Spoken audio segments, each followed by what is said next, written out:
Everyone wants to live a long and healthy life with a body which looks and performs how they want it to. Yet so many search for the answers by taking the advice from peers and by following the dietary and training plans of people with different goals and outcomes to which they're searching. Within the health and fitness industry, there's a significant amount of disinformation from a wide variety of self-proclaimed experts, never really tying together what you want or need to hear. There are people who are performing at their best, and there are others who don't know where to begin. This podcast aims to take you through the compendium of what is diet and fitness to allow you to design your own training programs to meet your specific needs. In each episode, we're going to discuss a new topic surrounding diet, fitness and mindset which builds on previous knowledge. This allows you to understand and appreciate the fundamentals before we delve into the more specific needs of top-level athletes. This podcast is hosted by James and Max. James is a registered dietitian and nutritionist who's worked within the NHS and private sector. He specialises in improving athletic performance, enhancing training recovery and accelerating muscle growth. And I'm Max, a strength and conditioning coach who specialises in athletic performance and personal development. I've worked with GB athletes in bobsleigh and rowing, and also alongside semi-professional and professional rugby players. Together, we hope to provide a wealth of knowledge and value to you, the listener. Thanks for tuning in. This is My Athletic Compendium. What's up? Hi guys, and welcome back to the podcast. Thanks for tuning in again. We've been apart for a while, haven't we? Actually, so we've had a couple of episodes where we've done them individually. We'll scoot the microphone a little bit closer so you can hear us a little bit better, hear our seductive voices. And we're back on the casting couch. We've got a new camera for you all. Oh yeah. Might actually get a whole video full of. Absolutely. So if you do want to check us out on YouTube, this is probably the episode to watch because hopefully it won't die after about 9 minutes. So we're also in HD. We've got the lights in our face. You know you're missing a lot if you're just watching on the podcast. But essentially today, I think we both agreed that discussing what to do and what to eat before exercise would be a good episode, I think. So I know you've made your notes. You're well more prepared than I am. It's only because I've got a memory like a sieve. That's absolutely fine. I don't want to miss anything up. No, well that's better for the listeners, isn't it? So It is. do you want to go first? Because obviously we've got the diet side of it, we've got the training side of it. Yeah, Go on then, for sure. For sure, take For it sure. away. So when you're training, when you're exercising, you obviously want to prepare your body. This is for a load of different reasons. One is, like my obsession is just for performance. If your muscles are activated and prepped properly, they're going to be more effective when you're lifting. Same as, when you do your warm-up before you do a rugby game, football game, whatever, you want to prepare your body to perform at its best. Equally, it's also to help prevent injury. If you're going, say it's a cold November, December evening and you're going into your training session. Which it is at the moment. Which it is at the minute, that's why I'm saying that. But, it's cold weather. You've been sat down at your desk all day, your hips are a bit stiff and tight and whatever, cold weather, muscles are stiff and tight and whatever, and then you go off and sprint for a try scoring opportunity. Yeah. There is that risk of injury, and obviously your muscles aren't going to be firing properly. So it's important to do your warm-ups and so on. So sort of to take you through that and the sort of structure that I would sort of create with that, is some kind of pulse raiser. So this is GCSEP stuff really, but some kind of heart raising sort of activity that's quite low intensity, get your blood flowing to the muscles. Because essentially sort of when you're sat down like we are now, most of your blood is going to be shifted towards your stomach if you're digesting food, or your brain for your brain to function. That's it's going to prioritise those areas, whereas when you're exercising and you're contracting your muscles, the blood's going to shift from, and prioritise your muscles rather than your stomach and your brain and your whatever. Hopefully it's still going to your brain a little bit, but that's the sort of. This is good for me. I didn't do GCSE PE, so. Okay, blood can sort of shift from place to place depending on where it's needed most. So that's your pulse raiser, and that's essentially what you're doing, and it's also going to elevate your heart rate, which is obviously going to help facilitate your exercise. And then you want to go into some kind of dynamic stretch. So the reason why you stay What's dynamic? Dynamic Let's dumb it down. Dumb it down. So dynamic involves some kind of movement. static is static, so you're stationary, you're not moving and you're holding something. So like, difference would be high knees being dynamic versus, you know, holding the bottom of a squat. Yeah. Is that static? That is static. So if you're just sat in the bottom of a squat, or when you do those little hamstring stretches, but you stay still. Yeah, if you're doing like a toe touch or whatever, you're staying still. That's static. The reason why you want to do it dynamic, there's a few different reasons, but the main one being that when you're stretching a muscle and you're holding that position, the muscle's going to relax in that stretched state. But when you've sort of relaxed a muscle and lengthened it to its sort of full potential, its contractility, which is a word. I know its contractility is lessened. It's not quite as forceful. So when you do a dynamic stretch, you're getting that stretch, but you're also getting the contraction with it. Right. So, for example, if you're doing like a leg swing, going forwards and backwards, you're going to be stretching your hamstring as your foot comes up, but then as it comes back down, you're then contracting the hamstring to then come back down. And whereas if you just put your leg on a fence, you're stretching your hamstring, but you're not getting that contraction. Exactly. So that's why you'd want to do sort of dynamic, because it's sort of going to help prepare your muscles a little bit better. It's more specific. And if you play in sports, you're dynamic anyway, aren't you? Exactly. So, you know, any sport that you play, you're doing some kind of dynamic movement. So that's kind of, you know, strictly relevant to what you're going to be doing anyway. So dynamic stretches, if you do a desk job, or if just generally you have a tighter area. So for me, my hips are always really, really tight. Yeah, mine too. I think that's a rugby thing, to be fair. Me too. But if you've got tight hips, then you would obviously focus on those areas, and those areas you might want to be a little bit more static, or holding that stretch a little bit more. Just because if it is a particularly tight area, again, you want to make sure that you're mobile. Because the last thing you want to be doing is, you know, if you're front row and you're getting into that scrummage position, which is quite like I'm going to demo it on video, but like it's in a lower position where, you know, your hips are quite engaged and everything. You want there to be mobility there as well. Especially when someone's pushing against you. Yeah, exactly. So it's just activating things as well while stretching. So what is the benefit of doing? I know you've mentioned, you know, it gets them fired up and it prevents injury. But what does firing your muscles up do? Does that like improve your performance or? Yeah. So that's what I'm going to just about to go into now. Right. So with your warm ups, you can get like activation stuff. So when you're activating a muscle, it's just basically making sure that it's firing correctly. Especially again, if you're on an away game and you've been sat on a coach for hours, your muscles have just been in a relaxed state for potentially, you know, 4 or 5 hours if it's a particularly long away game. So you want to make sure that the muscles are firing properly, just in terms of that's going to help your lifting or your performance. So, you know, that dynamic stretching, like I said, with that contraction, it's activating that muscle, making sure that it's firing properly. It can also benefit your lift. So, for example, talking in the gym here. This is talking in the gym now. Sorry. So, for example, say you're going to do a squat session, you would want to activate your say your piriformis, which is a muscle that goes around the outside of your hip, which helps your knees stay out. Because what's quite common in a squat is that your knees might come in as you come up. So to help prevent that, you would do like a clamshell, which is basically where you open up your hip. It's kind of like a rotation in an outward direction of the hip, like that, if you can see that on the screen.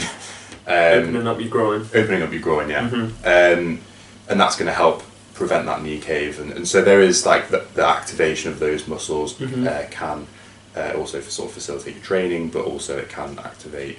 It can also strengthen that area, so in the future when you squat it's going to be better long term. Here's one for you, and I've just thought of it. You might not know the answer, but that's fine. We'll try. We're all learning here.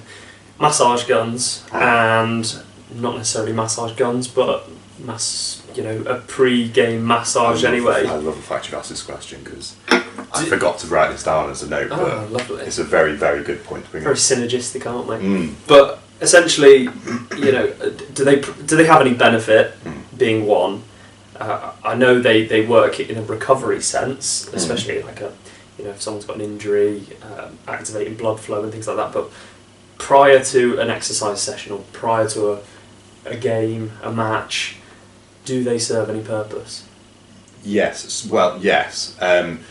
Things like massage guns are pretty new in terms of into the health and fitness world. They've only come into play in the last 3 years? Yeah, 3, I'd say 4, so. 5 years. Yeah. Anyway, I'd they're quite new. So there's not been loads of studies on them yet. Yeah. So like what I mean by studies is like scientific papers that prove that it either works or it doesn't. There's not been loads. However, there's a lot of rationale behind it, and I strongly believe that they do work. And I'm sure there must be papers out there now, to be fair. But essentially, what a massage gun does, it's like a rhythmic like vibration. It's been known to look a little bit like a sex toy, but it's basically like a gun-shaped device that you can get different attachments to it, and it basically like smacks against your muscles. And what that does is it depends how you use it. If you go, I tend to use massage guns before I exercise because, especially if I'm again on an away game, is because say you're doing it on your calf, so it's creating that sort of vibration through your calf. That is going to create a response that's going to, similarly to a warm up, where it's going to shift blood to that area. Right, through the vibration. So it's almost like it's an activation sort of thing. Yeah, almost like an activation thing. So by the vibrations hitting your muscle's going to naturally contract and respond, being like, oh shit, I need to contract. It's just like a natural response. Again, that muscle contraction is going to, autonomously shift blood to that area because the muscle obviously needs blood to help it contract. Absolutely, So that's the idea behind the massage guns. If you were to use it with a little bit more pressure, there is going to be like a deep tissue thing. There's going to be more of a massage effect, which I tend to avoid pre-game. The reason being is that essentially massage, what you're going to be doing is breaking down muscle fibers very gently. And obviously, if you're breaking down muscle fibers pre-performance, more risk of injury. You're not going to have as much contractility. I'm going to use that word again. And things like that. So, in terms of deep tissue massage, it's probably avoidable 24, 48 hours before a game. And that goes with foam rolling because obviously that is more deep tissue stuff. The massage guns, again, if you just use them lightly, just to create that vibration, it can cause blood to rush to that area. So massage guns, yes, because it's sort of soft tissue work on the surface of things, activation, effect essentially. But we're saying no to deep tissue massages. Pre-game, 24 to 48 hours prior to. Because I always, you walk in the change rooms on a Saturday morning before a game, and you always see someone having a back rub, and you're like, is that actually benefiting you, or are you actually causing yourself more issue? Should you have had that on Tuesday, 4 days before the game? There is a kind of a crossover. To sort of throw a spanner in the works, say a player has just through long term they've had real issues in their calves, they're always really, really tight, that is going to have an effect on their performance. So if you were to get the physio to, if they're really, really tight pre-game, you do want to kind of allow them to loosen up a little bit. So massage can be helpful then. However, not anything too abrasive and too destructive. It would be more of a light thing, just again to activate and get the blood flow. Blood flow to that muscle, exactly. So yes, you can get a massage before a game by your physio, but again, it's not going to be anything that's going to, massage out any knots that are in your back or your calves or whatever that target area is. It's going to be more softer, promote the blood flow to that area, prime the muscle kind of thing. it's never going to be damaging. That kind of stuff is beneficial, but again, you wouldn't do it around game time because of that reason. Absolutely. My last little bit Go on. is, and this is something that people, and something that I'm only just myself looking into, which I find quite interesting, is getting a training effect from your warm-up. So this is elaborate. So, for example, say you're a rugby player. Yeah. We like talking about rugby. We are both rugby players. That's why we always use rugby. But yeah, it goes for any sport really. But say you're training, you're wanting to do a warm up again to help your performance. Make sure you're preventing injury. Also, you can get a training effect from this, from your warm up. Excuse me. So things like plyometric training you can include into your warm up. For those that don't know, what's plyometric? Plyometric training is a kind of movement which is reactive. So say, for example, a drop jump is you're dropping off of a box that's, say, 50 centimetres high. Yeah. Drop off that box. As soon as you hit the floor, you're going to sink down into a squat and then jump up as high as you can. Right, so you're dropping off the box, squat down, jump as high as you can. But the contact time on the floor within that squat is as minimal as possible. So the reaction is the landing and exploding out of that. Okay. Yeah, so that's the reaction. Mm-hmm. I was looking at a study the other day that was suggesting that contact time on the floor, from you dropping off the box, hitting the floor, and then getting back up in the air, is optimally less than 0.25 of a second. So are we actually talking to the bottom of a squat, or are we talking feet touching the floor and back up? It's feet touching the floor and back up, but you have like a semi-squat because you want to go for maximum height on this jump. Yeah. So it's kind of finding the optimum range. Yeah. You're not going to sink right down into a like squat. A quarter of it's a quarter of the squat. I didn't mean a literal enough to squat. To sort of contract the muscles. Yeah. But not enough to just do the full movement. Yeah, I'm with you. That's an example of a plyometric training. It's basically just an explosive, reactive exercise. But you can do that sort of training within your warm-up. So doing jumping. Yeah. One easy way to just throw it in there is, you can do, again with my rugby team, I'd get them to do some kind of conditioned touch game. So they'll be playing touch rugby for 3 minutes or so, quite high intensity, whatever, and then I'd get them to just do some pogos on the spot. Yeah. With the pogos, like hands on hips, and then you just with your toes, you're just jumping with your toes. Yeah. Or doing a counter movement jump, so you'd squat down, jump as high as you can, squat down, jump as high as you can. Yeah. And then I'd try and get them to do so many of those to get some kind of training effect to help them improve their plyometric training. Uh-huh.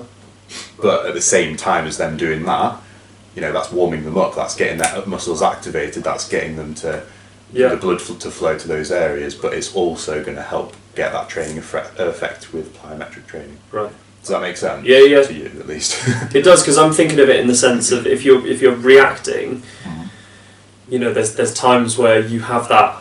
It's that stretch contract, isn't it? It's the stretch of the muscle and the contraction real quickly. Like if you're doing a side step, you are bouncing from one side to the other, so you've got that contraction of the muscle as you're leaning to one side and the explosive away, and obviously the quicker you sidestep, the more likely you are to beat someone. It's more explosive. Same with going up. If you're jumping up for a ball, whether it's you're playing football and you're going for a header, or catching a rugby ball, if you've got that explosive down and up, you're going to get more height, and that's the training effect. Exactly, and you get that naturally just from playing a game of touch rugby or a little five-a-side football game to warm yourselves up. You get that. However, this is, doing, let's do 10 counter movement jumps. It's a way of controlling and you knowing that everyone's done it. Yeah. For example, again, using rugby as a specific example, wingers, centres, just generally backs, are more likely to do more sidestepping and stuff than a forward or more, a front rower. Catching in the air than a forward, because forwards are normally going to run straighter and harder, generally speaking, and they're not going to do much lateral run movement, at each other. At each other. So it's a way of kind of making everyone get that training effect in the warm up, and that's pretty much everything that I've got really. That's all your pre-exercise knowledge. Last one, really quickly. So there's also one thing that I always do if I've got like a squat session or a bench session or so back in the gym. Back in the gym. Yeah. If I've got that kind of a session, I will always do warm-up sets before I go into my working set. Mm-hmm. This would be, so for example, if you're doing a back squat, I'd start off unweighted, just the bar, sinking to the bottom portion of my squat to get that stretch in the bottom of your squat, again keeping it dynamic, so stay moving, but getting that stretch at the bottom of the squat and then coming back up and then building the weight up slowly up until that 100% effort for that set, for your first set. So say if you're doing 8 reps, I'd build the weight up over three sets just to increase the weight slowly. So if someone programs you, because obviously they've just started the gym, you've written a program for them and it's, I don't know, 4 sets of 8 squat, you would advise them, that 4 doesn't start from just starting with the bar and then putting a couple of 10s on, a couple of 20s. That 4x8 is your working set, and you're going to do some pre-warm-up sets. To do that. Just to get your muscles contracting and making sure that the movement's right and making sure that you're, at the bottom of your squat you feel comfortable and you're not lifting 100 million kilograms with your first squat. Do you know what I mean? Because that's that. I know, and there's probably several people listening that will know that feeling. There's no way you could just load up the bar with no warm up and squat your max. There is that process where you have to gradually work your way into it. But why is it your muscles? I know, for example, I can squat 140 easily. What a big dog. But I couldn't just load up the bar. Sorry. Absolutely rinsed me. But I know I couldn't just load up the bar with no warm up and do that. Yeah. Why is that the case? That's a very good question. It's just trying to get me back now. No, it is a good question.